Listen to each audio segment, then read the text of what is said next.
के घर में शादी है, तो वो आज उपस्थित नहीं है। और मैं ये बताना चाहूंगी, सिर्फ 2 मिनट पहले 1:55 को दीपाली जी सेठिया ने को बोला है क्लास लेने के लिए। पर एक सोचने की बात है कि सिर्फ 5 मिनट पहले उनको बोला है और वो हाथों हाथ क्लास लेने के लिए आज तैयार हो गए। कितनी बड़ी बात है। मतलब आध्यात्मिकता के लिए कितना समय लोग निकाल लेते हैं अपना खुद का काम छोड़ के। आज अपन को बोलो कि 2 मिनट पहले आपको क्लास लेना है, तो अपन कितनी बातें सोचते रहते हैं, ये करना है, वो करना है, अभी समय नहीं है, दुनिया भर की बातें दिमाग में आती है। पर दीपाली जी सेठिया एक ऐसा चेहरा है जो राश्री भाभी जी का, आप समझो कि एक सिक्के के दो पहलू है। आज लंबे समय से मैं इनको देख रही हूँ, तत्व ज्ञान में इतना इनका गहन रुचि है। और लंबे समय से ये चेन्नई में अखिल भारतीय तेरापन महिला मंडल के भी ये तत्व ज्ञान के प्रभारी है और सभी को ये लंबे समय से सेवाएं दे रहे हैं। आज नहीं है, लंबे समय से मैं देख रही हूँ, जहां भी इनको क्लासें लेनी होती है हर समय ये तैयार रहते हैं और लंबे समय से तत्व ज्ञान तेरापन दर्शन से ये जुड़े हुए हैं और अपनी सेवाएं दे रहे हैं और धर्म संघ का नाम ये रोशन कर रहे हैं। दीपाली जी सेठिया आज हमारे सामने है। अच्छा हुआ एक नए चेहरे के साथ आप सभी आज मिलोगे, उनकी भी आप क्लास सुनोगे। इतने सरल, इतने सीधे, आप एनी टाइम इनको कभी भी बुला लो। सिर्फ मैंने देखा कि 3 मिनट पहले 1:57 इनके पास कॉल गया है और 2 o'clock आज वो हमारे साथ जूम में जुड़ गए। ये कितनी बड़ी बात है। ये तेरापन धर्म संघी है कि ऐसे ऐसे श्राविकाएं आज तेरापन धर्म संघ में है और जहां धर्म संघ का प्रश्न आता है, प्रभावना का प्रश्न आता है, तो हमारे साथ उपस्थित हो जाते हैं। तो दीपाली जी सेठिया भाभी जी, आज आपका छापर तेरापन महिला मंडल हार्दिक स्वागत अभिनंदन करता है। बहुत अच्छा लगा। कार्यक्रम का शुभारंभ हम आज नमस्कार महामंत्र से करते हैं। हेमलता जी रांगा हमारे सामने स्क्रीन पे जुड़ गए हैं, तो मेरा विनम्र निवेदन नमस्कार महामंत्र से आज का शुभारंभ आप करें। ओम मैडम आंटी। नमो अरिहंताणं, नमो सिद्धाणं, नमो आयर्याणं, नमो उवज्जयाणं, नमो लोय सबहसाणं, एसो पंच नमोकारो सब पापणासनो, मंगलाणं च सब्बे सिंह पड्डम हवै मंगलम।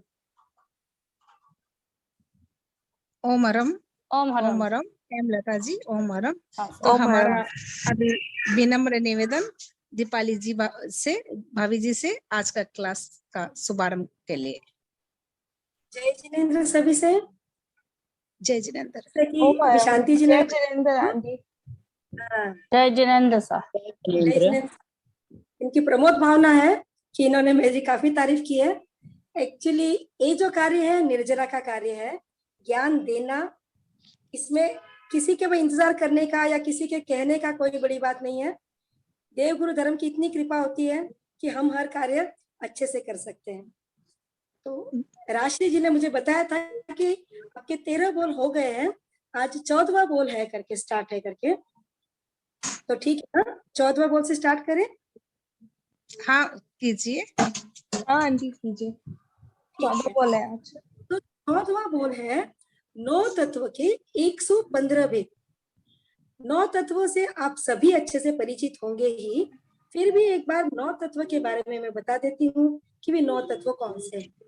9 तत्वों में पहला तत्व है जीव तत्व। जीव क्या है? जीव है जिसमें चेतना है। चेतना उपयोग जिसका लक्षण है वह जीव कहलाता है। वह असंख्य अविभाज्य पिंड का एक समूह है जिसे हम आत्मा कहते हैं, द्रव्य आत्मा, वो है जीव। दूसरा है अजीव। अजीव यानी कि जड़ तत्व, जिसमें चेतन नहीं है, जो अजीव है, मतलब उसके अंदर जड़ का अनुभव है। तीसरा है पुण्य। पुण्य तत्व यानी कि सुख देने वाला उदीयमान शुभ कर्म पुद्गल। जो कर्म पुद्गल हमें सुख देता है वह पुण्य कहलाता है। पाप यानी दुख देने वाला उदीयमान अशुभ कर्म पुद्गल। जो पाप कर्म हमें उदय में आकर दुख देता है, उसे हम पाप कहते हैं। पांचवा तत्व है आश्रव तत्व। आश्रव तत्व अर्थात कर्मों को ग्रहण करने वाली आत्मा की अवस्था। कर्म पूरे लोक में व्याप्त है। आत्मा अपने अच्छे बुरे कार्यों से उसे अपनी ओर खींचती है, आकर्षित करती है। वो जीव के जो परिणाम होते हैं उसे हम आश्रव कहते हैं। फिर है संवर। संवर अर्थात कर्मों का निरोध करने वाली आत्मा की अवस्था। फिर है निर्जरा। निर्जरा यानी कि जो कर्म हमारे आत्मा में संचित है, भरे हुए हैं, उन कर्म को आत्मा से अलग करना, उसे निर्जरा कहते हैं। आठवां तत्व है बंध तत्व। बंध तत्व को आप यूं समझें कि आत्मा के साथ कर्म पुद्गलों का एकीभूत हो जाए। जब हम जो भी पूर्ति करते हैं हमारे आत्मा के साथ में एकीभूत हो जाते हैं। जैसे कि दूध में पानी डालने पर हम ये नहीं बता सकते कि ये दूध है या ये पानी है, वैसे ही कर्म जब हमारे आत्मा के साथ में ओतप्रोत हो जाता है, अंदर चला जाता है, तब वो एकीभूत हो जाता है। उस अवस्था को बंध कहते हैं। अंतिम अवस्था है मोक्ष। मोक्ष अर्थात कर्मों का अत्यंत वियोग, यानी कि कर्म मुक्त आत्मा, एकदम उज्जवल प्योर आत्मा जो है उसे हम कहते हैं मोक्ष। जैसे आत्मा अपने मूल स्वरूप में प्रकट हो जाती। हम इन 9 तत्वों को अब एक बार से हमने सब समझा है। सबसे पहले तो एक पॉइंट और आप समझ लीजिए कि 9 तत्वों को हम समझे क्यों। क्योंकि हमारा सबका एक ही लक्ष्य है कि कोई भी प्राणी यहाँ पर दुख नहीं चाहता, सभी को दुख सुख की अपेक्षा है। तो दुख मुक्ति का उपाय क्या है? दुख मुक्ति का उपाय है कि हमारे पास में हमेशा के लिए सुख हो। सुख होने के लिए अनंत आनंद अनंत सुख के लिए हमें मोक्ष की कल्पना करनी होगी। और जब मोक्ष की चाह होगी, मोक्ष का लक्ष्य होगा, तब हम इन 9 तत्वों को समझना जरूरी है। क्योंकि ये 9 तत्व ही ऐसे हैं जो हमें समझाएंगे कि मोक्ष जाने के लिए साधक और बाधक क्या है। जो मोक्ष जाने में बाधा पहुंचाने वाले कौन से तत्व हैं और बाधा नहीं पहुंचाने वाले, सुलभता से मोक्ष की ओर ले जाने वाला तत्व कौन सा है। इसको समझने के लिए हमने 9 तत्वों को समझा। आज इस बोल में हम पूरे के पूरे 9 तत्वों को पूरे डिटेल से अच्छे से समझेंगे। सबसे पहले हम समझते हैं जीव तत्व के बारे में। जीव तत्व के 14 भेद बताए गए। आप सभी को पता होगा, जीव यानी कि जिसमें चेतना है, और वो कितने प्रकार के होते हैं? 5 प्रकार के। 1 इंद्रिय, 2 इंद्रिय, 3 इंद्रिय, 4 इंद्रिय और पंचेंद्रिय। एकेंद्रिय जीव जो है वो 2 प्रकार के होते हैं, सूक्ष्म और बाधक। जो जीव सूक्ष्म होगा वो एकेंद्रिय ही होगा, क्योंकि 2 इंद्रिय, 3 इंद्रिय, 4 इंद्रिय और पंचेंद्रिय ये सारे के सारे बाधर होंगे। तब एकेंद्रिय में सूक्ष्म के 2 भेद होंगे, अपर्याप्त और पर्याप्त। और बादर के 2 भेद होंगे, अपर्याप्त और पर्याप्त। अब अपर्याप्त अर्थात क्या और पर्याप्त अर्थात क्या, आपने इसी बुक में जीव अजीव के किताब में आपने पढ़ा होगा। पर्याप्ति का जब लेसन आया था, छठा बोल पर्याप्ति 6, तो आपने इस बात को समझा होगा कि पर्याप्ति किसे कहते हैं, जीव पर्याप्त कैसे होता है, अपर्याप्त कैसे होता है। जिस जीव को जितनी पर्याप्तियां प्राप्त करनी होती है उतनी पर्याप्तियां प्राप्त करने पर वो पर्याप्त कहलाता है। जब तक वो उतनी पर्याप्तियों को प्राप्त नहीं करता वो अपर्याप्त कहलाता है। ये बात आपने समझी। आप ये समझ लीजिए, एकेंद्रीय जीव में कितनी पर्याप्ति होती है? 4 पर्याप्तियां होती है। तो 4 पर्याप्तियां जब तक वो पूर्ण कर नहीं करता तब तक वो अपर्याप्त, पूर्ण कर लेने के बाद में पर्याप्त। ऐसे ही पर्याप्त, अपर्याप्त और पर्याप्त में एक और बात है कि कोई भी जीव 3 पर्याप्ति पूर्ण किए बगैर मरता नहीं। कौन सी पर्याप्ति? आहार पर्याप्ति, शरीर पर्याप्ति और इंद्रिय पर्याप्ति। इन तीनों पर्याप्तियों को पूर्ण किए बगैर कोई जीव मृत्यु को प्राप्त नहीं करता। दूसरा है द्विंद्रिय का अपर्याप्त पर्याप्त, त्रिंद्रिय का अपर्याप्त पर्याप्त, चतुरिंद्रिय का अपर्याप्त पर्याप्त। पंचेंद्रिय में वापस एकेंद्रिय की तरह 4 भेद हो जाएंगे। जैसे एकेंद्रिय में सूक्ष्म और बादर था, पंचेंद्रिय में संज्ञ और असंज्ञ आ जाएगा, क्योंकि एक इंद्रिय से लेकर चतुर इंद्रिय तक के जितने भी जीव हैं सारे के सारे क्या होते हैं? असंज्ञ होते हैं, उनमें मन नहीं होता, इसी कारण से वो असंज्ञ कहलाते हैं। लेकिन पंचेंद्रिय जीव जो है उनमें संज्ञ और असंज्ञ दो भेद पाए जाते हैं। जो संज्ञ होगा उसमें मन होगा, जो असंज्ञ होगा उससे मन नहीं होगा। तो पहले असंज्ञ पंचेंद्रिय, उसमें अपर्याप्त पर्याप्त, फिर संज्ञ पंचेंद्रिय का अपर्याप्त पर्याप्त। इस तरह से जीव तत्व के 14 भेदों का विवेचन यहाँ पर बताया गया है।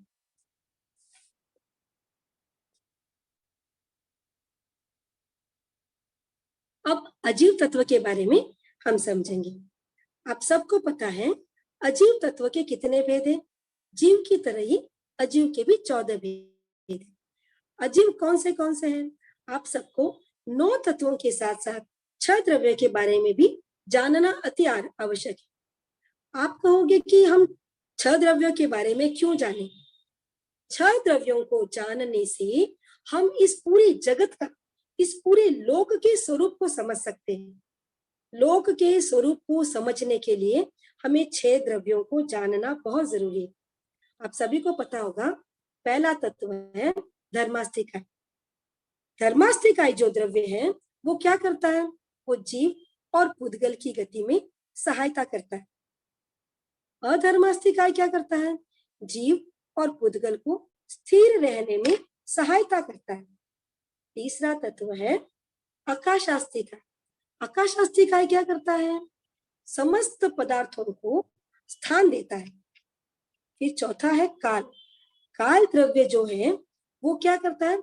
उसमें वर्तना गुण होता है, वो प्रतिक्षण परिवर्तन होता रहता है उसमें, इस कारण से उसके प्रदेश नहीं होते, वो कालास्थिकाय नहीं होता, वो केवल काल ही होता है। धर्मास्थिकाय, अधर्मास्थिकाय, आकाशास्थिकाय, इन सब के क्या होता है? धर्म के साथ में अस्थिकाय शब्द जुड़ता है, अधर्म के साथ जुड़ता है, आकाश के साथ जुड़ता है। अस्थिकाय का अर्थ हुआ प्रदेशों का समूह। अस्थि अर्थात प्रदेश और काय अर्थात समूह। जो प्रदेशों का समूह होता है उसे हम कहते हैं अस्थिकाय। फिर 5वां तत्व है, द्रव्य है पुद्गलास्थिकाय। पुद्गलास्थिकाय यानी कि जिसमें वर्ण, गंध, रस, स्पर्श हो, अर्थात जो हमें आंखों से दिखाई दे, या फिर आंखों से भले ही दिखाई ना दे लेकिन उसके होने का हमें रहता है कि भाई ये वस्तु है करके। तो जिसके होने का हमें पता चलता है वो होता है मूर्त। पुद्गलास्थिकाय में वर्ण, गंध, रस, स्पर्श होने के कारण से वो मूर्त है, रूपी है। और 6ठा द्रव्य है जीवास्थिकाय। जीवास्थिकाय के बारे में अभी अभी हमने समझा था कि जीव के 14 भेद है करके, और कौन से प्रकार है जीव के वो सारे हमने समझा था। जीव का गुण भी हमने समझा था कि चैतन्य गुण। अजीव में धर्मास्थिकाय के 3 भेद है, स्कंध, देश और प्रदेश। आप सबको पता होगा स्कंध किसे कहते हैं? स्कंध अर्थात जो अखंड वस्तु है जिसका विभाग न किया जा सके उसे हम स्कंध कहते हैं। हम उसको एक एग्जाम्पल के द्वारा ऐसे समझे जैसे कि एक बड़ी बिल्डिंग है, उसका शैडो पड़ रहा है। अब शैडो पड़ रहा है और मैं सोचती हूँ कि इस शैडो को 2 हिस्से में मैं डिवाइड करूं, क्या मैं कर सकती हूँ? नहीं कर सकती, क्योंकि वो बिल्डिंग का शैडो है। शैडो को बड़ी धार वाली चाकू लेकर भी जाऊं अगर मैं, तब भी उसके 2 हिस्से तो मैं कर ही नहीं सकती ना। वैसे ही धर्मास्थिकाय, अधर्मास्थिकाय, आकाशास्थिकाय, ये सब भी क्या है? एक अखंड वस्तु, अखंड द्रव्य है, अखंड पदार्थ है, इसका हम कोई विभाजन नहीं कर सकते, इसी कारण से वो स्कंद कहलाता है। अब दूसरा भेद है स्कंद के बाद में देश। देश मतलब वस्तु का एक कल्पना करके कोई एक छोटा हिस्सा, कि भाई इतना हिस्सा। जैसे कि आप लोग सब छापर में रहते हैं, तो छापर में भी आप गति करते हैं। ऐसा नहीं है कि भाई हम चेन्नई में ही गति करते हैं, आप छापर में गति नहीं करते, या कोई दिल्ली में गति नहीं करता, या कोई अमेरिका में गति नहीं करता। लोक में जिस भी कोने में जो भी जीव है वो सारा गति करता है। इसीलिए तो कहते हैं ना, सिद्ध भगवान अजीव नहीं, अलोक में नहीं जा सकते। क्यों नहीं जा सकते अलोक में? क्योंकि वहां धर्मास्थी है ही नहीं, इसलिए लोक के अंत में उनको रुकना ही पड़ता है, आगे वो जा नहीं सकते। तो धर्मास्थिकाय का एक प्रदेश मतलब एक छोटा हिस्सा, उसको हम कहते हैं देश। जैसे कि छापर में धर्मास्थिकाय का मतलब गति में सहायता कर रहा है, तो वो एक धर्मास्थिकाय का एक देश है। पूरा धर्मास्थिकाय नहीं हो सकता, धर्मास्थिकाय का एक देश। तीसरा विभाग है प्रदेश। प्रदेश अर्थात क्या? प्रदेश अर्थात धर्मास्थिकाय का वह सबसे छोटा हिस्सा जिसका हम दूसरा हिस्सा कर नहीं सकते, और वो हिस्सा धर्मास्थिकाय से जुड़ा हुआ ही है। जैसे कि अभी आप सबके हाथों में किताब है, किताब में एक छोटा डॉट लगा दो, और डॉट लगाने के बाद अगर आप उसको दो हिस्से कर सकते, कि एकदम छोटा सा डॉट को दो हिस्से नहीं कर सकते, उतना छोटा हिस्सा, उसको कहते हैं प्रदेश। तो धर्मास्थिकाय, अधर्मास्थिकाय, ये सब क्या है? असंख्य प्रदेशों से बने हुए स्कंद है। तो आकाशास्थिकाय का एक भेद है, वो है काल। सॉरी, धर्मास्थिकाय के 3 भेद, आकाशास्थिकाय के 3 भेद, और काल का एक ही भेद। क्योंकि काल को मैंने बताया अस्थिकाय है नहीं, इसलिए काल का एक ही भेद है, काल। क्योंकि काल हर एक सेकंड में बदलता है। जो सेकंड हमारा बीत गया वो वापस आता नहीं है, परिवर्तन प्रतिक्षण होता है। इस कारण से हम क्या कहते हैं कि काल का कोई विभाग नहीं। क्योंकि ना भूतकाल वाला जो पास्ट टेंस जो काल है वो भी हम नहीं पकड़ सकते, और जो बाद में आने वाला है फ्यूचर का, उस काल को भी हम संचित नहीं कर सकते। जो काल आएगा वो बीत जाएगा। इस कारण से काल का प्रदेश नहीं, तो काल का एक ही भेद है, काल। फिर पुद्गलास्थिकाय, ये एक अजीव का प्रकार है, इसके 4 विभाग होंगे।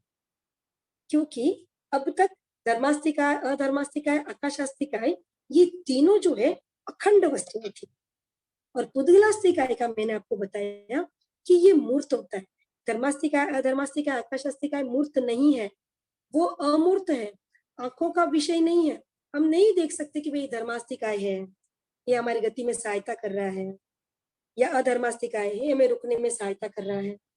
तो पुद्गलास्थिकाय जो है वह है स्कंध, देश, प्रदेश और परमाणु, इसके 4 विभाग बनते हैं। स्कंद तो आप सबको पता है, अखंड वस्तु को स्कंद कहते हैं। उसके बाद देश भी आपको पता है, बुद्धि कल्पित एक छोटा हिस्सा जो होगा वो होगा देश। और प्रदेश अर्थात एकदम छोटा हिस्सा जो उस वस्तु से अलग तो नहीं है, लेकिन उसका दूसरा विभाग भी नहीं हो सकता, उसको कहते हैं प्रदेश। अब बात है परमाणु की। परमाणु भी प्रदेश की तरह इतना छोटा ही होता है, लेकिन वो स्कंद से जुड़ा हुआ नहीं होता, वो स्कंद से अलग होता है, अलग हो जाता है। जैसे कि हमारा शरीर है, ये क्या है? पुद्गल है। जैसे कि हमने जो कपड़े पहने, ये क्या है? ये पुद्गल है। जैसे किताब में पढ़ रही हूँ, ये क्या है? पुद्गल।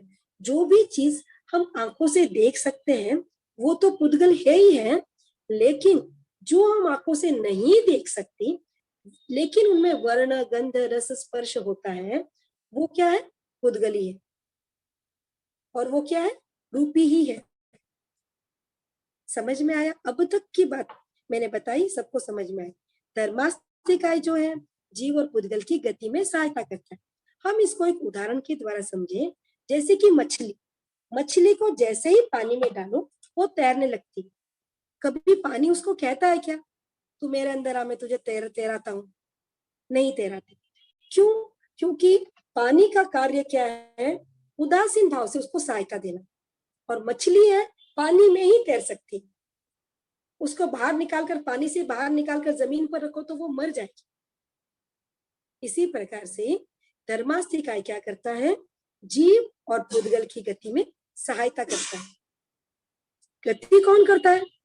मछली खुद ही गति करती है। पानी गति करवाता है क्या? नहीं, सिर्फ सहायता करता है। वैसे ही जीव और पुद्गल, 6 द्रव्यों में जीव और पुद्गल दो ही गतिशील, दो ही गति करते, और कोई गति नहीं करता। मैं जो बोल रही हूँ, मैं जो हाथ हिला रही हूँ, मैं जो चलती हूँ, जो भी कार्य गति वाले करती हूँ, वो सारा मैं मेरी मर्जी के करती हूँ। मुझे धर्मास्थिकाय नहीं कहता कि तू कर, या आप लोग करते हो तो नहीं, धर्मास्थिकाय आपको नहीं कहता कि करो। लेकिन धर्मास्थिकाय नहीं हो तो हम गति नहीं कर सकते। समझ में आ रही है आपको मेरी बात?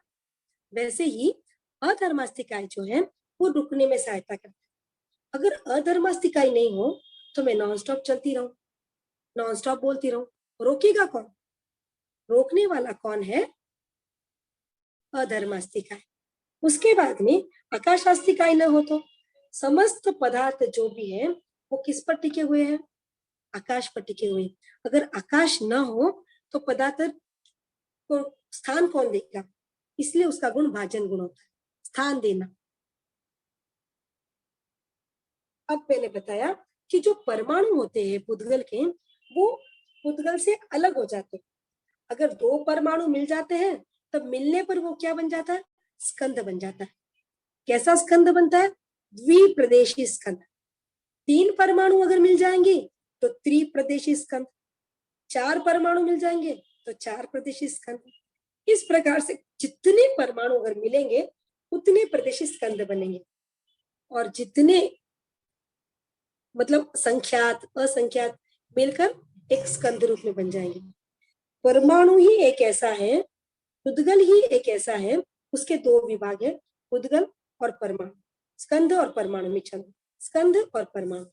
किसी वस्तु के, मान लो मेरे हाथ में बहुत बड़ा पत्थर है, वो हाथ से गिर गया, उसके दो टुकड़े हो गए, तब भी दो स्कंद बन जाएंगे। ये भी एक पत्थर का टुकड़ा, ये भी एक पत्थर का टुकड़ा, तो दोनों स्कंद हो गए। और दो चीजें मिलने से भी क्या हो जाएगा? स्कंद मिल जाएगा, जिससे दो स्कंद के मिलने से भी स्कंद बन जाएगा। विभक्त कौन होगा? पुद्गल एक ही ऐसा द्रव्य है जो विभक्त हो सकता है। धर्मास्तिकाय, अधर्मास्तिकाय, आकाशास्तिकाय और जीवास्तिकाय, ये सारे अखंड वस्तु हैं। ठीक है, समझ में आया आप सबको?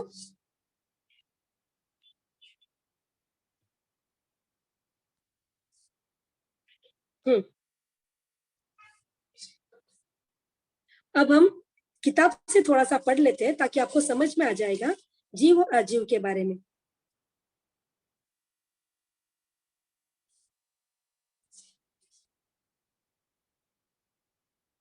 जीव जो है, इंद्रियों के आधार पर जीव 5 प्रकार के हैं।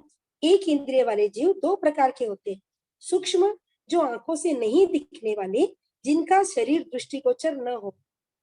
आप सबको पता है एक इंद्रिय में पृथ्वी काय, अपकाय, तेजस काय, वायु काय और वनस्पति काय, ये 5 प्रकार के स्थावर जीव हैं।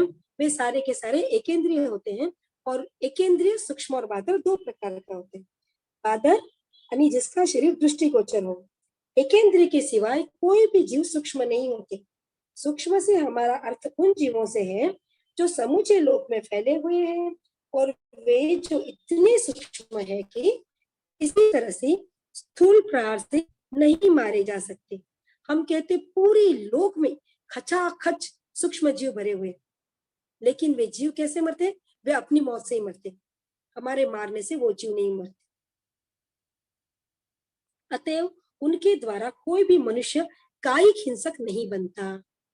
बादर एकेंद्रिय के एक जीव का एक शरीर हमारी दृष्टि का विषय नहीं होता। बादर एकेंद्रिय जो है, हम कहते हैं ना बादर एकेंद्रिय, जैसे कि पृथ्वी का बादर है, हमें दिखाई देती है, लेकिन उस बादर पृथ्वी काय में भी एक अगर मिट्टी का डला लो ना, तो मिट्टी के डले में कितने जीव होते हैं? हमने काया 6 का लेसन पढ़ा था। कौन सा बोल था? काय का बोल था 5, छठा बोल प्राण 10, सांता बोल शरीर 5। तो हमने पढ़ा था पृथ्वी काय, अपकाय जीवों के बारे में। तीसरा बोल काया 6 में हमने पढ़ा था। तीसरा बोल काय 6 में हमने पढ़ा था कि एक मिट्टी की डली में असंख्य जीव होते हैं। तब उन जीवों को अलग अलग करके देख सकते हैं क्या? भले ही वो बादर है, नहीं देख सकते। पानी की एक बूंद में भी असंख्य जीव होते हैं। एक ड्रॉप पानी डाला तो क्या हुआ? असंख्य जीव है। उन असंख्य जीवों को हम अलग अलग करके देख सकते हैं क्या? नहीं देख सकते। बादर होने पर भी एकेंद्रिय जीव हमारी दृष्टि का विषय नहीं बनते। हम जो देखते हैं उन असंख्य जीवों के असंख्य शरीरों का एक पिंड होता है। अग्नि की एक चिंगारी में, है ना, वायु के एक झोंके में असंख्य असंख्य जीव होते हैं। एकेंद्रिय जीव की सूक्ष्म और बादर, ये 2 श्रेणियां हैं। वैसे ही पंचेंद्रियों के संगी यानी समनस्क, असंगी यानी अमनस्क, इन दो भागों में विभाजित है। चतुरेंद्रिय तक के जीवों के मन नहीं होता, इसीलिए मन के आधार पर उनके विभाग नहीं किए जाते, इसीलिए उनके अपर्याप्त पर्याप्त ऐसे दो ही विभाग होते हैं, संगी असंगी का विभाग नहीं है। पंचेंद्रिय जीव जो समूर्छिम जन्म से उत्पन्न होते हैं उनके मन नहीं होता। जो समूर्छिम होते यानी कि जो माता पिता के संयोग के बिना उत्पन्न होते हैं अथवा जो वातावरण से उत्पन्न हो जाते हैं उन्हें समूर्छिम जन्म कहते हैं। जीव के 14 भेद अभी मैंने बताए थे। उन 14 भेद शरीर धारण करने वाले प्राणियों के हैं। जीव परिमाण में अनंत है, प्रदेश परिमाण और चेतना लक्षण से सब जीव समान है, फिर भी कर्मों की विविधता से उनके अनेक भेद हो जाते हैं। चींटी हो, चाहे छोटी सी लठ हो, या मनुष्य हो, देवता हो, नरक हो, कोई भी जीव है, सभी में समान चेतना होगी, समान उनमें जो प्रदेशों का परिमाण होगा वो समान होगा, फिर भी उनमें जो विविधता है वो उनके उनके कर्मों की वजह से, कर्म की वजह से जीव तिरंज गति में जाता है, कर्म की वजह से जीव नरक गति में जाता है, मनुष्य गति में जाता है और देव गति में जाता है। एक ही कोई जीव सूक्ष्म शरीर वाला होता है, कोई स्थूल शरीर वाला होता है, कोई एक इंद्रिय वाला, कोई 2, 3, 4, 5 इंद्रिय वाला, कोई संगी मन सहित होता है, कोई असंगी मन रहित होता है। इनमें कर्म जनित भिन्न भिन्न अवस्थाओं के कारण एक ही स्वरूप वाले जीव अनेक स्वरूप वाले प्रतीत होते हैं। इस प्रकरण में जो जीव के 14 भेद किए गए हैं वे सब उत्पत्ति के समय मिलने वाली पौद्गलिक रचना पर्याप्ति की दृष्टि से किए गए हैं। पौद्गलिक रचना की योग्यता सब जीवों में समान रूप से नहीं होती। एक इंद्रिय वाले जीव आहार, शरीर, इंद्रिय और श्वासोच्छ्वास इन 4 पर्याप्तियों के अधिकारी होते हैं।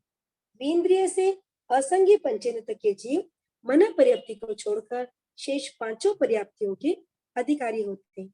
संगी पंचेंद्रिय जीव 6 पर्याप्तियों के अधिकारी होते हैं। ये अभी भी मैंने आप सबको बताया था।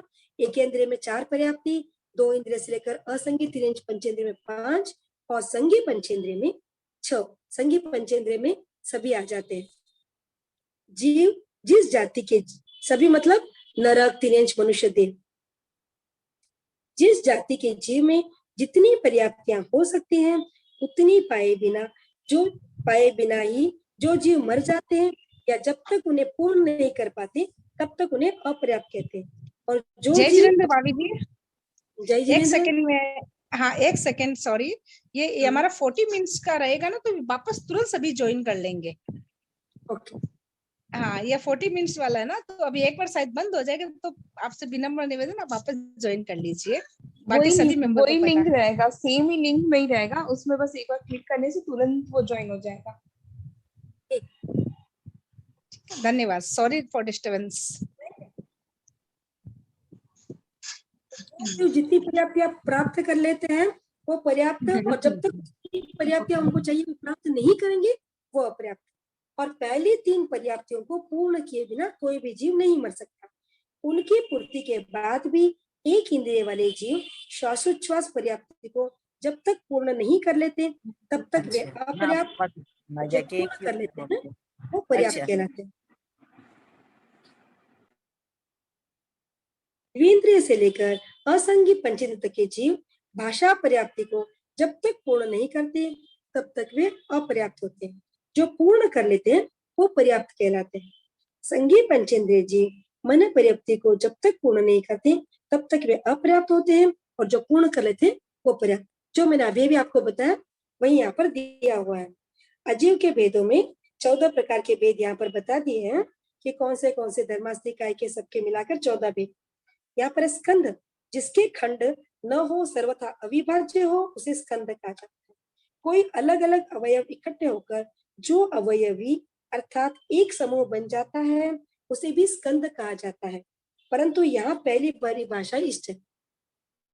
उन्होंने कहा कि अलग अलग बनकर एक बन जाता है वो स्कंद, ऐसा नहीं। स्कंद का अर्थ है कि जो सर्वथा अविभाज्य हो, जिसका हम विभाग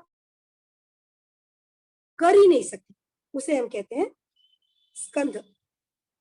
स्कंद अनंत है और भली भांति भांति के हैं। जैसे 2 परमाणुओं का समुदाय द्विप्रदेशी स्कंद, 3 परमाणुओं का समुदाय त्रिप्रदेशी स्कंद, एवं असंख्य अनंत अनंत अनंत परमाणु के समुदाय क्रमशः असंख्य प्रदेशी, अनंत प्रदेशी और अनंत अनंत प्रदेशी स्कंद है। स्कंद दो प्रकार के हैं। एक तो स्वाभाविक स्कंद है। स्वाभाविक स्कंद यानी कि जो मूल में ही स्कंद है, जैसे कि धर्मास्तिकाय, अधर्मास्तिकाय, आकाशास्तिकाय और जीवास्तिकाय। ये क्या है? ये हमेशा स्कंद रूप में है, उनका कभी भी विभाजन नहीं होगा। इसी कारण से इन्हें स्वाभाविक स्कंद कहते हैं।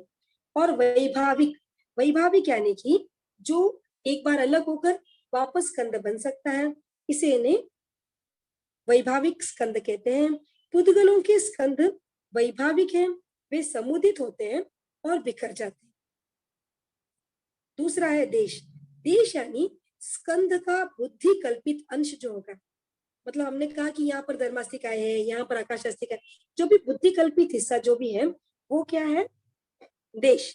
और स्कंद का सर्व सूक्ष्म अंश प्रदेश कहलाता है। परमाणु अर्थात एक वर्ण, एक गंध, एक रस और दो स्पर्श। दो स्पर्श कौन से? शीत और उष्ण में से एक तथा स्निग्ध और रुक्ष में से एक वाला होता है। प्रदेश व परमाणु एक ही है, परंतु जब तक वह स्कंद के साथ संलग्न रहता है, स्कंद के साथ जुड़ा हुआ रहता है, तब तक वो क्या कहलाता है? प्रदेश। और जैसे ही वो स्कंद से अलग हो जाएगा, वो क्या हो जाएगा? परमाणु।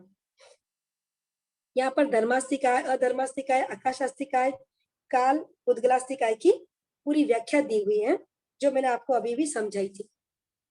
अगला है पुण्य। पुण्य किसे कहते हैं? पुण्य अर्थात शुभ कर्म का उदय। शुभ कर्म का उदय यानी कि पहले बंधे हुए जो शुभ कर्म होते हैं वो बंध जाते हैं शुभ रूप में। जब वो उदय में आकर हमें फल देते हैं तब वे पुण्य कहलाते हैं। पुण्य 9 प्रकार के हैं।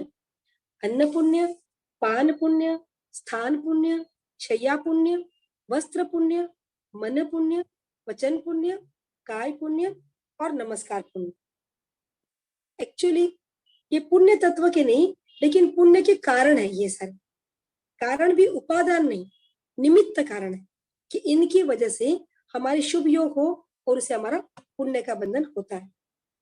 प्रत्येक काम में उपादान, निमित्त और कहीं कहीं निर्वर्तक, इन तीनों कारणों की आवश्यकता होती है।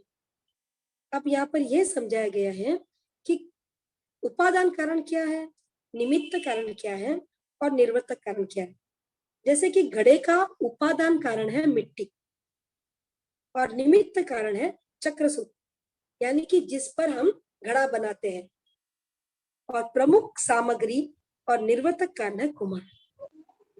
मिट्टी नहीं होगी तब भी घड़ा नहीं बनेगा। जो चाक चक्र होता है जहां पर घड़ा बनाया जाता है वो नहीं होगा तब भी घड़ा नहीं बनेगा। और निर्वर्तक यानी कि बनाने वाला, मूल रूप से करने वाला, वो कौन है? कुम्हार। कुम्हार नहीं होगा तब भी घड़ा नहीं बनेगा। इसी प्रकार से पुण्य का उपादान कारण है पुण्य के रूप में परिणित होने वाला पुद्गल समूह। जो कर्म पुद्गल हम हमारी आत्मा के द्वारा हम उसको आकर्षित करते हैं, वो अच्छी प्रवृत्ति के द्वारा वो हमारे आत्मा के साथ में जाकर क्या हो जाता है? पुण्य रूप में परिणित हो जाता है वो कर्म पुद्गल। तो ये हो गया उपादान कारण। निमित्त कारण है अन्न, पान आदि, जो हमने ऊपर बताया था ना, वो निमित्त कारण है।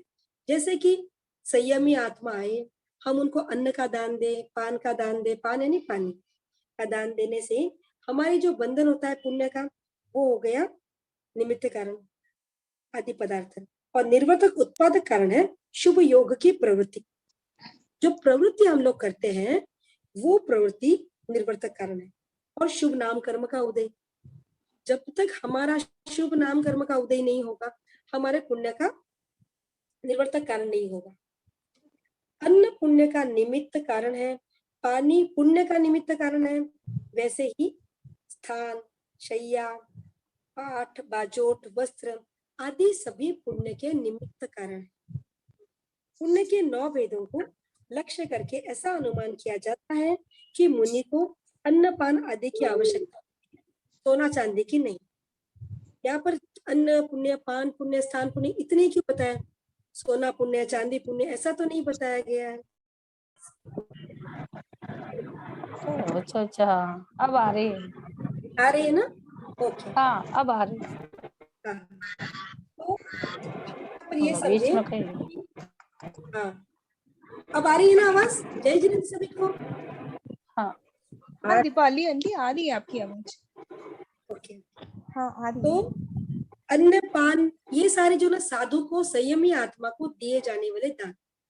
संयमी आत्मा को संयमी शरीर के निमित्त मतलब उनकी संयमी शरीर की सुरक्षा के लिए हम जो दान देते हैं उसे कहते हैं कि अन्न पुण्य पान पुण्य, इसीलिए उसे पुण्य कहा गया है। जैसे कि मन वचन काया जैसी उस प्रवृत्ति को शुद्ध रखना, मन पुण्य, वचन पुण्य, काय पुण्य, नमस्कार पुण्य, साधु को नमस्कार करना, यह श्रावक जीवन का अंग है। अब पुण्य के बारे में कुछ बात हम समझेंगे। पुण्य अर्थात क्या? पुण्य की उत्पत्ति जो है वो धार्मिक क्रिया के साथ ही होगी। शुभ योग जब हम करते हैं, यानी शुभ योग की प्रवृत्ति में क्या होता है? साधु को दान दिया या कोई भी शुभ योग की प्रवृत्ति हमने की, उस प्रवृत्ति के साथ में दो क्रियाएं होंगी। एक तो हमारा निर्जरा धर्म होगा और दूसरा होगा पुण्य का बंधन। जब निर्जरा धर्म और पुण्य का बंधन होगा तभी धार्मिक, ये सब कब होगा? जब धार्मिक क्रिया के साथ में होगी। इसीलिए क्योंकि धर्म के बिना कोई पुण्य का कार्य नहीं हो सकता। अगर कोई ऐसा कहे कि पुण्य अकेला हो सकता है तो पुण्य अकेला नहीं होगा। कोई कोई कहते हैं कि साधु को दान देने से अच्छा पुण्य होता है, और भिखारी अगर आ जाए, कोई भीख मांगने वाला होता है ना, या कोई गरीब आदमी है, उसको हम अगर पुण्य दें तो थोड़ा कम प्रमाण में होगा लेकिन पुण्य तो होगा ही। लेकिन यहाँ पर स्वामी जी ने कुछ पुण्य के बारे में बताया था कि अगर भिखारी को देने से अगर हमारा पुण्य होता है, मान लो कोई हमारे पास में सब्जी रोटी कुछ बची हुई है तो हम दे देते हैं गरीब को दान। अगर उसे देने से हमारा पुण्य होता है तो क्या वो दान, वो रोटी सब्जी जो बची हुई है, जो भी चीज हम देते हैं, वो चीज हम हमारे परिवार में हमारे बच्चों को दे सकते हैं क्या? अगर पुण्य होता है तो फिर बच्चों को देने से भी पुण्य होगा, सिर्फ भिखारी को देने से पुण्य नहीं होगा ना। तो कहने का तात्पर्य यह है कि जब जो दान है वो केवल पुण्य होगा ही नहीं, कहीं पर भी पुण्य की प्रवृत्ति तभी होगी, पुण्य का बंधन तभी होगा जब उसके साथ में शुभ योग जुड़ेंगे। शुभ योग जुड़ेंगे तो केवल कोरा पुण्य तो होगा ही नहीं, वो धार्मिक प्रवृत्ति के साथ ही होगा। पुण्य का बंध और निर्जरा धर्म, ये दोनों ही धार्मिक प्रवृत्ति के साथ होगा। इसीलिए यहाँ पर कहा गया है कि पुण्य की उत्पत्ति धार्मिक क्रिया के बिना नहीं हो सकती, इसीलिए उसे धर्म के बिना नहीं हो सकने वाला कहा गया है। यानी कि धर्म बिना भावी पुण्य, धर्म के अभाव में पुण्य नहीं। जीव की मानसिक वाचिक कायिक जो शुभ प्रवृत्ति है वह धार्मिक क्रिया। जैसे कि मन से मैंने अर्यंतों का जाप किया, वचन से मैंने नमस्कार महामंत्र का स्मरण किया, या फिर काया से मैंने सामायिक आदि प्रवृत्ति ली या उनको व्रत निपटाया, जो भी मैंने प्रवृत्ति की है शुभ योग की प्रवृत्ति, तभी मेरी इस धार्मिक क्रिया के साथ ही पुण्य का बंधन हो सकता है। उससे क्या होगा? आत्मा विशुद्ध बनती है और विशुद्धि के साथ साथ शुभ कर्म का भी संचय होता है। उस शुभ कर्म के संचय को बंध या द्रव्य पुण्य कहा जाता है। शुभ कर्म के संचय से बंध तो होगा, क्योंकि निर्जरा धर्म के साथ साथ, जैसे इसको एग्जाम्पल के लिए बताया गया है, अगर हम गेहूं की खेती करते हैं तो केवल गेहूं मिलता है क्या हमको? नहीं, गेहूं के साथ साथ में हमको क्या मिलती है? तूड़ी भी मिलती है, भूसा मिलता है ना। तो भूसा के रूप में आप पुण्य को समझे और गेहूं के रूप में धर्म को समझे। कभी आपने सुना है क्या केवल भूसा के लिए कोई खेती करता है? तो केवल पुण्य के लिए कोई क्रिया नहीं की जाती। क्रिया शुभ योग की होगी, धार्मिक होगी, तभी उससे निर्जरा धर्म के साथ साथ में पुण्य का बंधन होगा।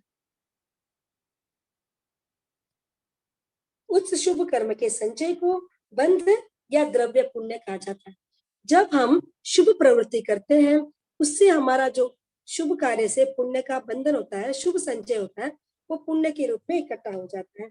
और जो इकट्ठा हुआ पुण्य है वो द्रव्य पुण्य, अब वो बाद में जब उदय में आएगा और हम उस पुण्य को भोगेंगे, पुण्य की शुभ कर्म की जो उदीयमान अवस्था है तो उसे पुण्य कहते हैं। जैसे कि तीर्थंकर भगवान की शुभ नाम कर्म का उदय होता है और तीर्थंकर प्रकृति उनकी जो होती है वो उदय में आती है तो वो तीर्थंकर स्वरूप हो जाते हैं।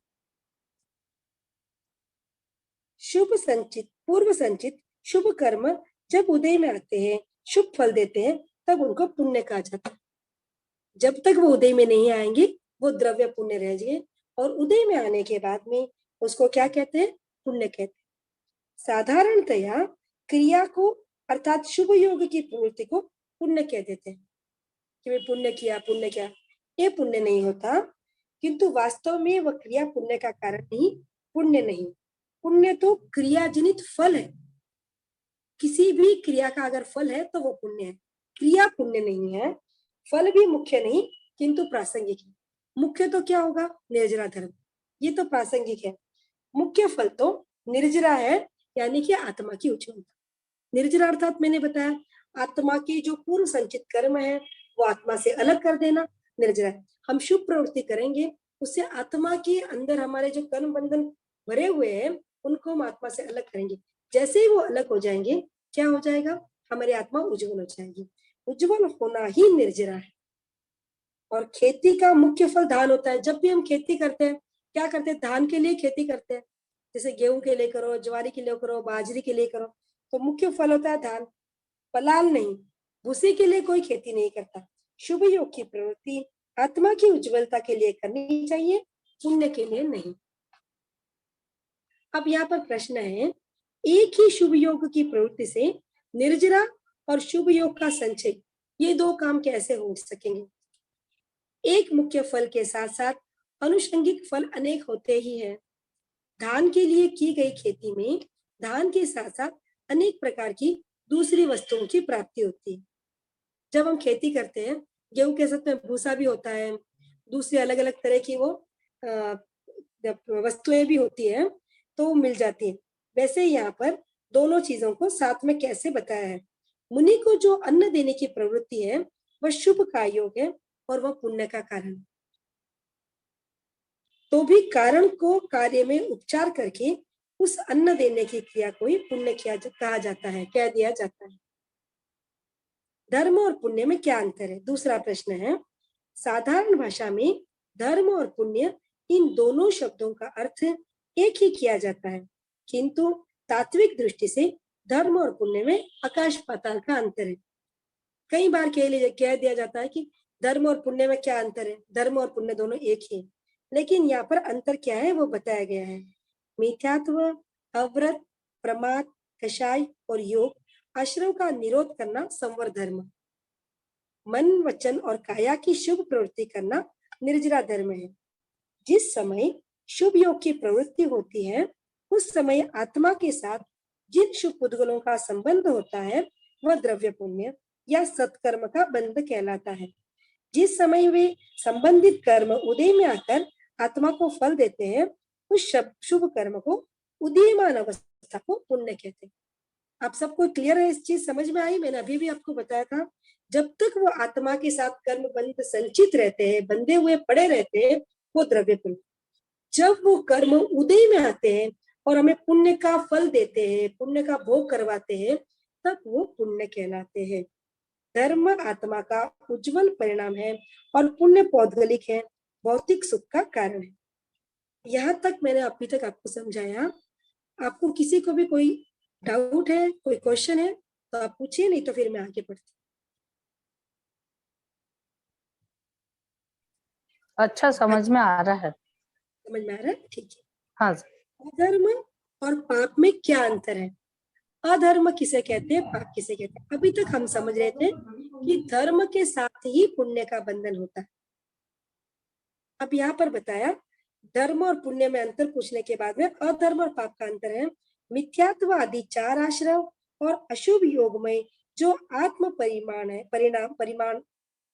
परिणाम है वह अधर्म है। इस आत्मीय अवस्था से जो अशुभ पुद्गल आत्मा के साथ संबंधित होते हैं वह अशुभ कर्म का बंध है, और वह बंध जब उदीयमान अवस्था को प्राप्त होता है तब पाप कहलाता है। जब हमारी आत्मा अशुभ कर्म को करती है और वो अशुभ कर्म के कारण जो कर्म पुद्गल आत्मा के साथ चिपकते हैं, वो कर्म पुद्गल क्या होते हैं? वो सारे के सारे कर्म पुद्गल द्रव्य पाप के रूप में होते हैं।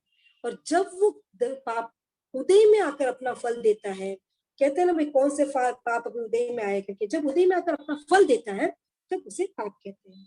अधर्म आत्मा का मलिन परिणाम है। अधर्म जो है वो आत्मा का मलिन परिणाम है और पाप ज्ञान आदि आत्मगुणों को आवृत्त करने वाला तथा दुख देने वाला उद्गल समूह है।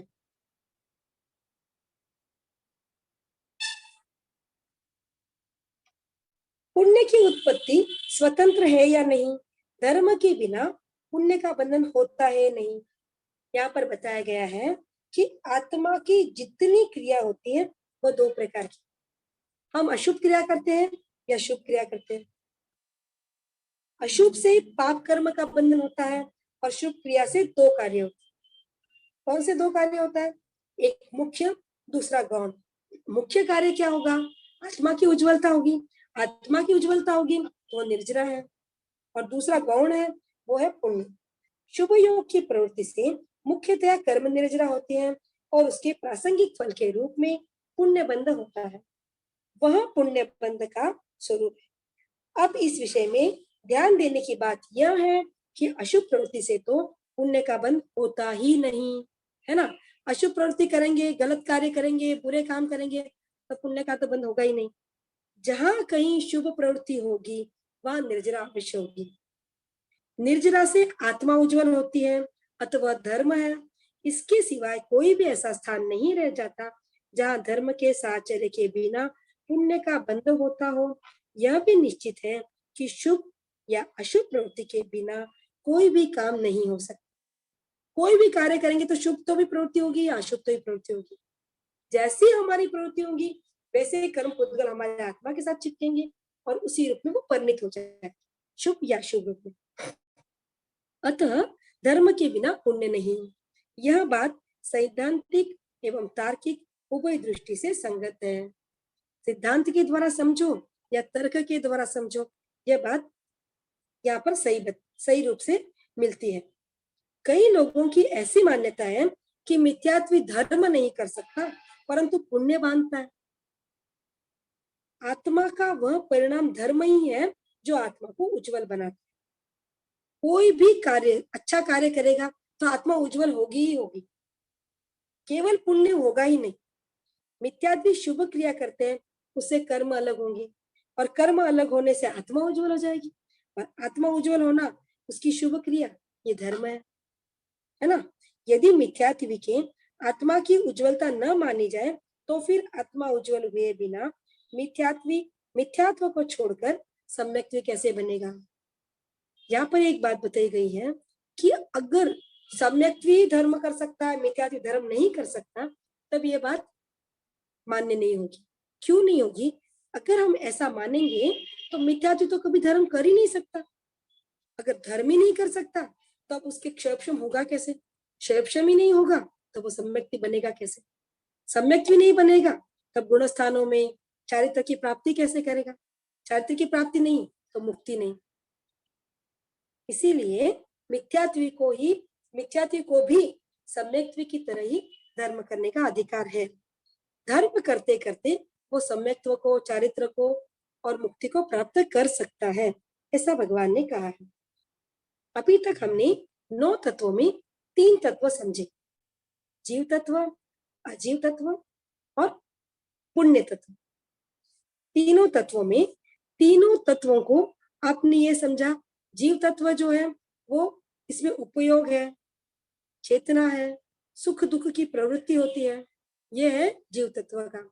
अजीव तत्व में आपने क्या समझा कि अजीव तत्व के द्वारा हम जगत की रहस्य को, रचना को समझ सकते हैं कि भाई जीव और पुद्गल की गति में कौन सहायता देता है, धर्मास्थिकाय स्थिर कौन रखता है, स्थान कौन देता है। पुद्गल जो है हमारे रोजमर्रा के जीवन में यूजफुल। पुद्गल के बिना हम कुछ कर ही नहीं सकते। खाने पीने के बर्तन हो, सोने का बेड हो, शरीर, यहाँ तक कि हमारे कर्म काटने के लिए शरीर के बिना केवल आत्मा क्या कर्म काटेगी? तपस्या करनी हो, स्वाध्याय करना हो, यहाँ तक कि आप ज्ञान सुन रहे हो या क्लासेस देनी हो, लेनी हो, सब जगह पर पुद्गल काम आता है ना। तो पुद्गल के बगैर हमारा कोई कार्य हो नहीं सकता। और अब समझा हमने पुण्य। पुण्य क्या है? पुण्य ऐसे तो अजीव है, 9 तत्वों में अजीव, पुण्य, पाप और बंध, ये 4 जो है वो अजीव, और जीव, आश्रव, संवर, निर्जरा और मोक्ष, ये जो पांचों हैं ये क्या है? जीव है। क्योंकि जीव के परिणाम है, जीव के द्वारा ही हम कर्मों को बांधते हैं, कर्मों को रोकते हैं, कर्मों को तोड़ते हैं, और शुद्ध मुक्त आत्मा जो होती है वो मोक्ष होती है। तो इस तरह से आज के इसमें हमने ये 3 तत्व के बारे में समझा। अगला तत्व है पाप तत्व। पाप जो है वो पुण्य का प्रतिपक्षी है। जैसे जीव और अजीव दोनों प्रतिपक्षी है। जीव में चेतना है, अजीव में क्या है? जड़ गुण, उसमें चेतना उपयोग लक्षण नहीं है। वैसे ही पुण्य जो है शुभ कर्म, उदीयमान शुभ कर्म पुद्गल, और पाप क्या है? उदीयमान अशुभ कर्म पुद्गल पाप है। पाप अशुभ कर्म का उदय है। पहले बंधा हुआ अशुभ कर्म उदय में आकर जब अशुभ फल देता है, हम पहले अशुभ, हमारे जो क्रिया होगी वो अशुभ होगी, तो क्या हो जाएगा?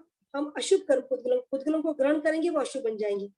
अशुभ बनने से साथ ही जब वो उदय में आएंगे तब जो अपना अशुभ रूप में फल देंगे वो क्या कहलाएगा? पाप कहलाएगा। जब पुण्य के 9 प्रकार बताए, यहाँ पर पाप के 18 प्रकार बताए गए। 18 प्रकारों में पहला प्रकार है प्राणातिपात। प्राणातिपात यानी कि क्या? प्राण वियोजन से आत्मा के साथ चिपकने वाला पुद्गल समूह। दूसरा है मृषावात।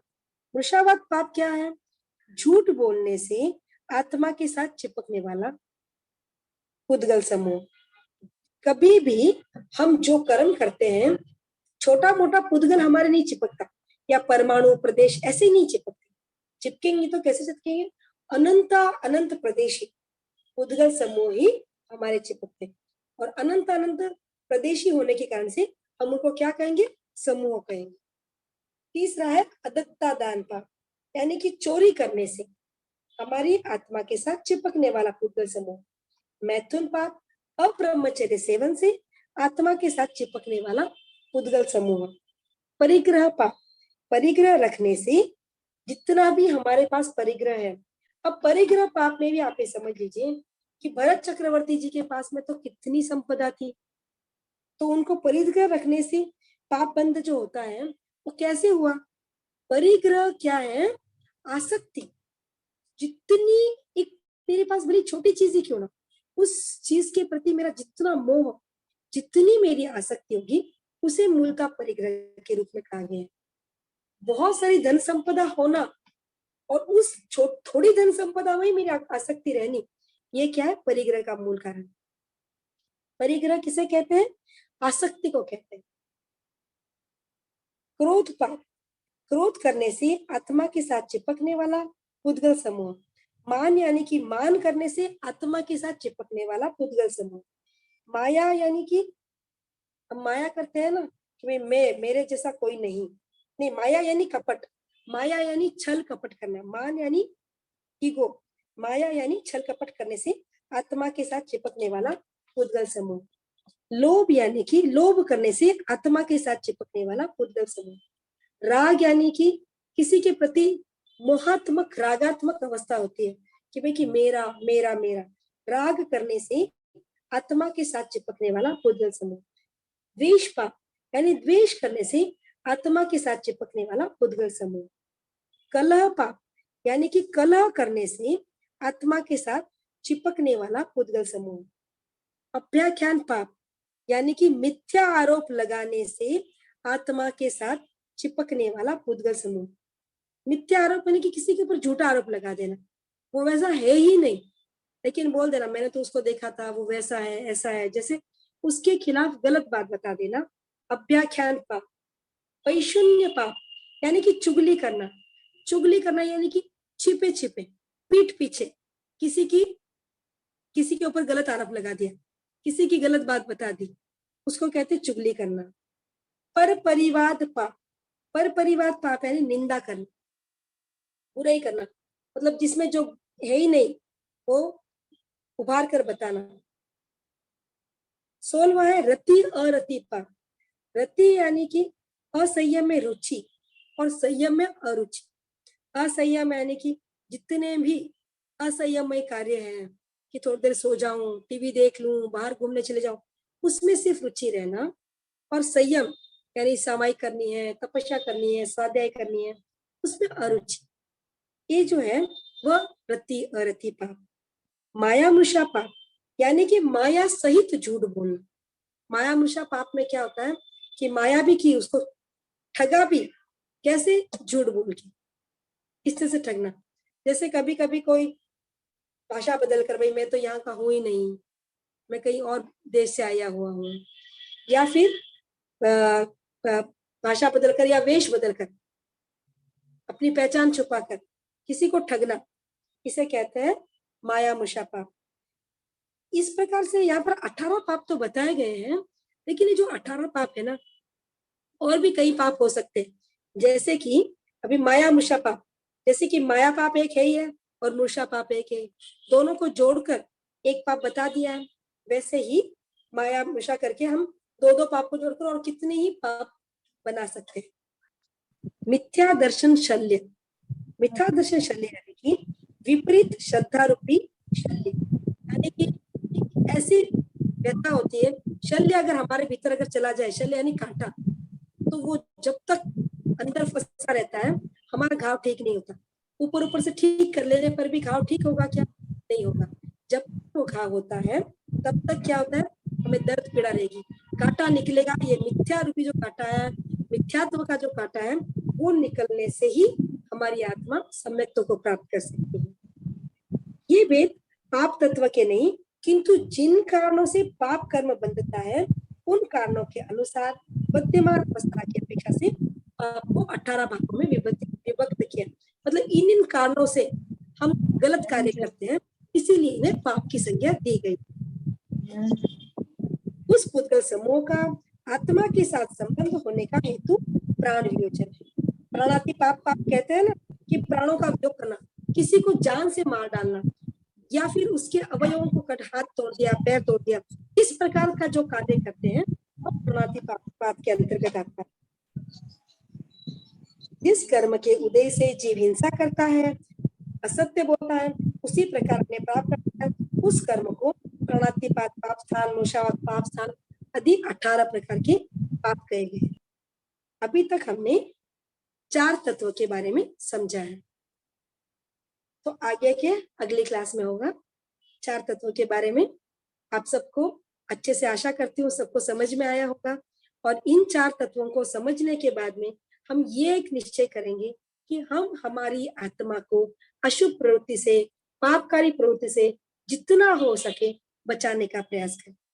मूल जीव अजीव पढ़ने का हमारा उद्देश्य यही होना चाहिए, और इसी में इस 9 तत्वों को पढ़ने का हमारा उद्देश्य ये होना चाहिए कि इन 9 तत्वों में कौन से तत्व है, ये है कौन से गे यानी कि समझने योग्य 9 ही तत्व है, लेकिन किन तत्वों को हम ग्रहण करें और किन तत्वों को हम छोड़ें।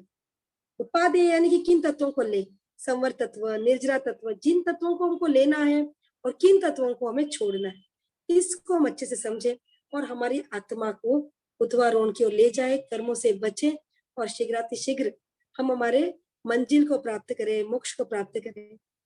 इसी आशा के साथ ओम है। कृतज्ञोऽस्मि। कृतज्ञोऽस्मि। कृतज्ञोऽस्मि। ओम हरम। ओम हरम। ओम हरम। आवाज आ रही है दीपाली जी? कृतज्ञोऽस्मि आंटी। हाँ आंटी आ रही है। हाँ बहुत अच्छा लगा, दीपाली जी। बहुत अच्छा समझ में आया सब। दीपाली जी देखो सभी जन बोल रहे कि इतनी अच्छी आपने क्लास ली, सोचो सबके बहुत बढ़िया चेहरे लिया देखो, सर। सब इतने खुश है। बहुत अच्छा लगा।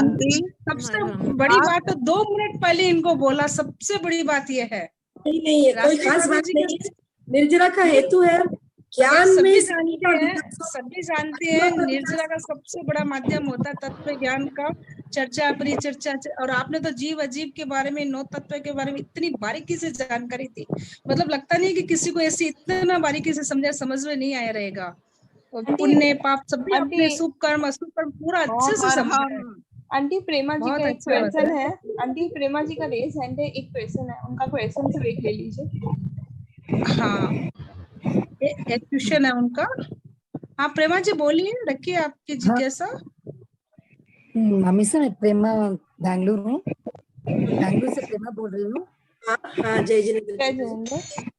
जय जयेंद्र मम्मी सा। जो भी हमेशा। शुभ प्रवृत्ति है वो, हाँ? जो भी हम शुभ प्रवृत्ति करते हैं हाँ, तो वो साधु से ही रिलेटेड है क्या? वो लौकिक धर्म से रिलेटेड नहीं होता है क्या? उसमें पुण्य नहीं होता है? नहीं, और लौकिक कार्य, लौकिक और लोकोत्तर दो अलग अलग विभाग दो है। है। जहाँ हाँ, नहीं, पर हमारी प्रवृत्ति शुभ प्रवृत्ति कब होगी? वो प्रवृत्ति जो आत्मा को उज्जवल करे, वो प्रवृत्ति कभी भी शुभ होगी। जो प्रवृत्ति असंयम को प्रवृत्ति दे, जैसे कि कोई गरीब आदमी को हमने सहायता के लिए कुछ दे दिया, तो उससे तो असंयम, लोकता। उसके असंयम की बढ़ोतरी होगी। हमको संयम के विकास में देना है, तो साधु को देना संयम का। उसके अतिरिक्त हमारी जितनी भी शुभ प्रवृत्ति है, जैसे हम स्वाध्याय करते हैं, जैसे हम त्याग करते हैं, जितनी भी शुभ प्रवृत्ति है वो सारी की सारी शुभ प्रवृत्ति लोकोत्तर में आती है, और वही शुभ प्रवृत्ति हमारे आत्मा को उज्जवल करेगी। लौकिक प्रवृत्ति हमारे आत्मा को उज्जवल नहीं करेगी। अच्छा, अगर हम लौकिक जो प्रवृत्ति, स्वाध्याय करते हैं, समय करते हैं, वो सभी पुण्य के ठंड लग रही, रूप में बंद कर उदय दो में ना। हाँ, अच्छा, धन्यवाद मम्मी सा। जय जिनेंद्र। धन्यवाद जय जिनेंद्र। दीपाली जी, जय जिनेंद्र। और पूजा को भी धन्यवाद, हमेशा हमारे साथ जुड़ी हुई रहती है। आंटी जैसे तो कि क्लास- आंटी जैसे क्लास कि से आंटी ने बोला था, पूछा था कि समाई करते हम लोग, वो मतलब तब करते, तो वो सब भी तो पुण्य ही हुआ ना आंटी एक तरह से। हाँ, पुण्य कैसे होगा? एक बात आप वापस समझ लीजिए, पुण्य होता ही नहीं। पुण्य कब होगा? जब हमारी प्रवृत्ति शुभ होगी, उससे हमारी आत्मा उज्जवल होगी। आत्मा उज्जवल होगी तो कुछ ना कुछ संचय भी होगा। जैसे हम गेहूं की खेती में केवल गेहूं और जौरी मिलती है क्या? नहीं, उसके साथ में हमको भूसी भी मिलती है। वैसे ही पुण्य बंधन है, ओके। पुण्य छोड़ने योग्य, पुण्य फिर उपादेय आंटी, है। पुण्य, तो फिर आंटी अपने समाई करते तो वो क्या होती है? समाई करते अपने सामाई तो करना क्या छोड़ते है? हैं उसे। संवर धर्म। सामाई करना संवर धर्म है। ओके। सामाई करना संवर धर्म है। सामाई के अंदर आप क्या करते हो? माला करते हो, जाप करते हो, हाँ। स्वाध्याय करते हो, वो सारी निर्जरा, उससे आत्मा उज्जवल होगी और पुण्य का बंधन होगा। अभी आप अगला आश्रव, संवर, निर्जरा और भी अच्छे से समझो, आत्मसात करो। जब आप आश्रव और राशि जी समझाने वाले हैं, तब तो मुझे लगता है कि आपको बहुत ही इंटरेस्ट आएगा, क्योंकि उनकी समझाने की कला बहुत बेजोड़ है और बहुत अच्छा उनका, मतलब हर चीज वो अच्छे से समझाते हैं, अगले व्यक्ति के गले में आराम से उतर जाता है। तो आश्रम, संवर और निर्जरा, ये तीन तत्व जो हम समझेंगे, आश्रम को छोड़ना, क्योंकि जीव क्या करता है? ग्रहण करता है। जीव के अंदर क्या होती है? ऐसी प्रवृत्ति होती है कि वो खींचता है। उसको क्या खींचना है, सही और गलत, क्योंकि आश्रम दो प्रकार का, शुभ भी अशुभ भी है। तो शुभ को ग्रहण करना है, लेकिन जब शुभ का ग्रहण करेगा तो आत्मा उज्जवल होगी ही होगी। ये चीज आपको समझनी। जब तक ये चीज नहीं समझेगी, जैसे कि मैंने बताया ना, गरीब को हमने दान दिया, मान लो मेरे पास में सब्जी रोटी बच गई खाना खाने के बाद में, और मैंने कह दिया गरीब को दे दूं, गरीब को दे दिया। गरीब को देने के बाद में अगर कोई कहता है पुण्य का बंधन हुआ, तो भाई तू उसको क्यों दे रहा है? बची हुई अपने बेटे को ही खिला दे, अपने पति को ही खिला दे, तेरे तो पुण्य तो वैसे ही हो रहा है। उसको खिलाने से पुण्य होगा तो पति को खिलाने से नहीं होगा। कोरा पुण्य तो होगा ही नहीं, कोरा पुण्य होगा ही नहीं। पुण्य होगा धर्म के साथ में। और केवल भूसी के लिए कोई खेती करेगा क्या? आप सोचिए, हम बाजार में गेहूं खरीदने गए और किसी ने कह दिया गेहूं का मूठा तो खत्म हो गया, जो बचा हुआ था भूसी और कंकड़ जो बचे हुए वो लेके आ जाओ। गेहूं तो मैं आपको 50 रुपए किलो में दे रहा हूँ, लेकिन वो भूसी है ना, आपको 10 रुपए में दे रहा हूँ। हम लेके आ जाएंगे क्या? नहीं, हम तो है जो गेहूं से निकालना हमको, उसको हम क्यों लाएंगे उसको? तो केवल पुण्य कभी होगा ही नहीं। इस चीज को आप समझिए। केवल पुण्य कोरा पुण्य है ही नहीं, धर्म के साथ ही पुण्य है। अगर कोई कहता है कि कोरा पुण्य हो सकता है, नहीं होगा। गौशाला में जाओ, गाय को दो चारा, आपका पुण्य हो जाएगा। कैसे होगा पुण्य? पुण्य होगा ही नहीं। होगा क्या? नहीं होगा। तो मतलब आंटी धर्म के साथ ही पुण्य होगा। कमाई करने से कमाई करने पुण्य होगा ही नहीं। किसी की खेती में आपने देखा कैसी भूसी भूसी होती है, तो खेती क्या कहेंगे बच्चे? तो खेती के में खेती रहेगी नहीं ना। और ना ही हम बाजार से हम खुद ही कोई ऐसा लेके आएंगे, भाई भूसी लेके चले जाओ। हम क्या करेंगे? हम भी उस भूसी को बाहर ही फेंकने वाले हैं, है ना। तो पुण्य कभी होगा ही नहीं। इस चीज को आप सिद्धांत के द्वारा समझ लीजिए, भाई पूरा पुण्य नहीं। पुण्य अगर है तो धर्म के साथ ही होगा। धीरे धीरे धीरे धीरे क्या होगा? धर्म की मात्रा बढ़ेगी और पुण्य कम हो जाएगा। जैसे जैसे धर्म की मात्रा बढ़ेगी, पुण्य दोनों होगा। 11वां बोल गुणस्थान 14 आपने अच्छे से समझा होगा, तो आपको समझ में आएगा आत्मिक विकास कैसे कैसे हमारा होता है। क्यों आत्मिक विकास? धर्म बढ़ेगा, पुण्य कम होगा, आत्मिक विकास होगा। 13वें गुणस्थान में क्या हो जाएगा?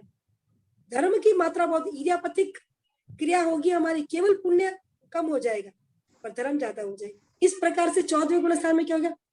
पुण्य नहीं के बराबर रह जाएगा, और जैसे खत्म हम मुक्त, क्योंकि वो भी बंधन है। पुण्य और पाप दोनों ही बंधन है। पुण्य सोने की बेड़ी है और पाप लोहे की बेड़ी। किसको बेड़ी अच्छी लगती है? तोते को सोने के पिंजरे में रखो कि लोहे के पिंजरे में रखो? तोता किस पिंजरे में खुश रहेगा? किसी में उसको क्या करना है? सोना और लोहा, उसको तो पिंजरा है, उसको पिंजरा नहीं चाहिए, है ना। तो पुण्य सोने की बेड़ी, पाप लोहे की बेड़ी, तो दोनों ही बेड़ियां हैं, हम उन दोनों को छोड़ना है। ओ माना मनती, बहुत अच्छा लगा, बहुत अच्छा समझ में आया। जय जिनेंद्र।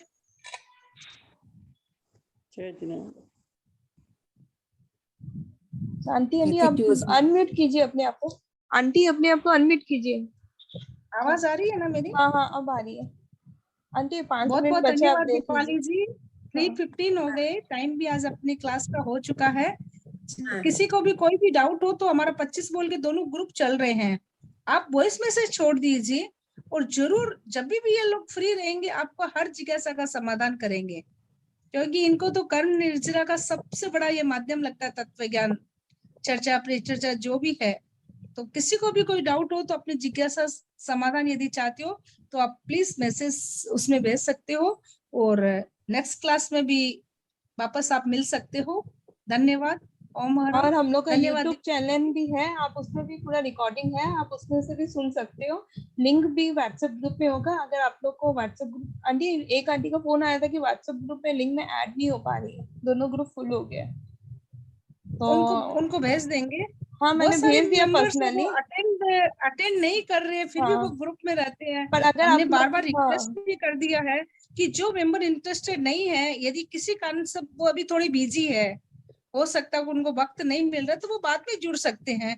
तो क्या कि नए मेंबर को मौका मिल जाता है जुड़ने के लिए। और ऐसे कोई दिक्कत हो तो आप कभी भी देखो, या शांति आंटी को पर्सनली भी मतलब लिंक मांग सकते हैं। 500 मेंबर ग्रुप में है, 250 कंप्लीट हो चुके हैं, पर मेंबर ग्रुप में भी रहते हैं, फिर उनकी अटेंडेंस भी नहीं रहती है, तो थोड़ा सा लगता है। ठीक है, किसी कारण बस आप अभी बिजी हो तो आप में भी ज्वाइन कर सकते हो। हाँ। तो जो मेंबर के हमारे पास लिस्ट आ रही है, नाम आ रही है, तो हम उनको ऐड कर सकते हैं, उनको मौका मिल सकता है, जो इंटरेस्टेड है उनको मिल सकता है।